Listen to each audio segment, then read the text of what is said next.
지난 23일에 미래에셋에서 텔라닥 관련해서 좋은 리포트를 내놨습니다. 이번 영상에서는 이 리포트의 주요 내용을 같이 읽어보겠습니다. 혹시 제가 지난번에 올린 텔라닥 실적 영상을 아직 못 보셨다면 그 영상 먼저 보고 오시면 좀 더 수월하실 것 같습니다. 영상 시청은 오른쪽 상단 링크를 누르시면 됩니다. 김충현 애널리스트님께서 작성하신 리포트고요. 리포트 링크는 영상 설명란에 넣어두겠습니다. 일단 오른쪽 상단에 블룸버그 목표 주가가 눈에 띕니다. 목표 주가가 120불이니까요. 24일 종가인 69불하고 비교하면 대략 70% 이상 상승 여력이 있습니다. 21년 4분기 실적은 지난 영상에서 살펴봤듯이 굉장히 좋았는데요. 분기로 봐도 그렇고 21년을 20년과 비교했을 때도 좋았습니다. 리포트에서는 매출액 기준 시장기대치 부합, 조정 EBITDA 기준 시장기대치 초과하는 실적 달성이라고 한 줄 요약했습니다. 2022년 가이던스를 보면 매출은 25에서 30% 정도 늘어날 것으로 보고 있고 원격 진료는 20에서 30% 성장, 구독 고객은 5400에서 5600만 명이 될 것이다라고 하는데 지금 구독 고객은 위에 보면 5360만으로 나옵니다. 밸류에이션 및 투자 전략을 보면 토탈솔루션 플랫폼으로 변화 중이고 밸류에이션은 역사적 최저점 수준이라고 제목을 뽑았는데요. 구체적인 내용을 보면 2021년 정신질환 매출이 7억 달러를 돌파하며 미국 매출의 34%까지 확대되었다고 하는데요. 미국에서는 이쪽 시장이 꽤 크기 때문에 주목할 만합니다. 그리고 새로운 만성질환 솔루션을 출시한다고 하는데요. 만성질환이 있는 분들은 보통 약을 여러 개 드시잖아요. 그래서 복수의 제품을 이용할 가능성이 크고 충성도가 높다 보니 텔라닥이 이쪽 만성질환 역량을 강화하려고 하고 있습니다. 초기 피드백이 우수하다고 하고요. 원격 의료 산업이 핫하다 보니 경쟁이 심화되고 있는데요. 텔라닥 수준의 토탈 솔루션을 제공할 수 있는 기업은 현재 찾기 어렵다고 합니다. 그래서 지나친 우려는 지양할 필요가 있다고 하네요. 어떤 분들은 아마존이나 구글 등이 이쪽에 발담그기 시작하면 텔라닥은 골로 간다 그러시는데 물론 미래는 모르는 일이지만 일단 기존 플랫폼 기업들이 텔레메디슨 사업을 하기에는 아직은 빅데이터 개인정보 이슈 등으로 생각처럼 쉬운 일은 아닙니다. 지난 영상에서 말씀드렸듯이 재무적 부담이 없다라고 보는 게 맞고요.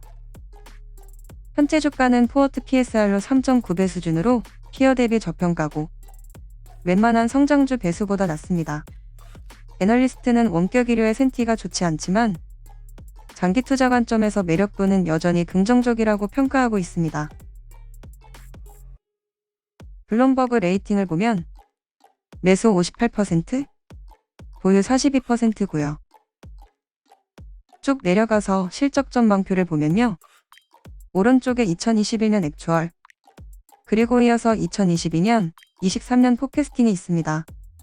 총 고객수는 7,800, 8,100, 8,500만 명 수준으로 늘어나는데 이중 구독 고객수는 5,400, 5,600, 5,800만 명입니다.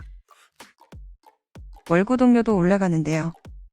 2021년부터 23년까지 2.3, 2.8, 3.6달러로 전망하고 있습니다.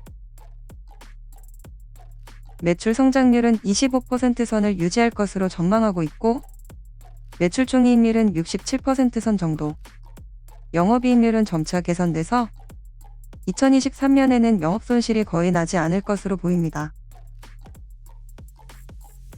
아까 텔라닥 PSR이 피어 대비도 저평가라고 했는데요. 배수를 비교해서 보면 중간에 텔라닥 킬스가 있는데 20년부터 3년간 순차적으로 5.0, 4.1, 3.3이고요. 피어 평균은 10.5, 11.1, 8.9입니다. PSR로 보면 확실히 텔라닥이 저평가되어 있습니다. 그리고 전체적으로 올해 배수가 지난해 배수보다 더 낮아진다고 보고 있네요. 주가보다 매출이 더 큰 폭으로 증가할 것으로 전망하고 있다고 해석할 수 있습니다. 오른쪽 그림사의 프리 캐시플로우, 잉여현금 흐름 추이가 있습니다. 잉여현금 흐름이라는 건 하여튼 간에 벌거다 벌고 쓸거다 쓰고 남은 돈인데요. 개인적으로는 꼭 챙겨보는 수치입니다. 테나닥의 잉여현금 흐름은 증가하고 있습니다. 후에 추세가 꺾인다고 해서 걱정할 필요는 없는데요. 잉여현금 흐름이 당연히 없는 것보다는 있는 게 좋지만 너무 많아도 좋은 거는 아니니까는 전체적으로 판단해봐야 할 문제입니다. 그래머의 품목별 매출 비중을 보면 구독 매출이 85%를 차지하고 있기 때문에 매출이 솔리드하다, 매출의 질이 좋다라고 볼 수 있겠습니다. 그림 7의 지역별 매출 비중을 보면 회색이 미국이고 주황색이 그 외 나라인데요.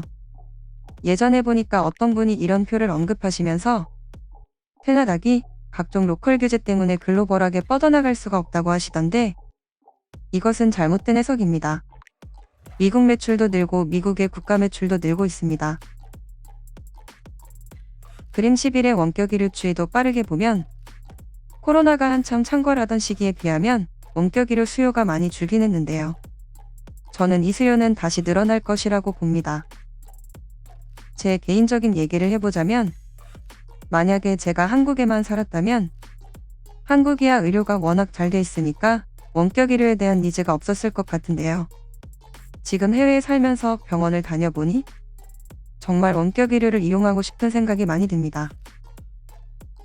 일단 가게 되면 대기 시간이 1시간은 기본이고 사실 한국처럼 전문의가 아니고 일반의가 있는 클리닉을 가기 때문에 특별한 진찰이나 처방이 있는 것도 아닌데 1시간이나 기다리는 게 참 불편합니다.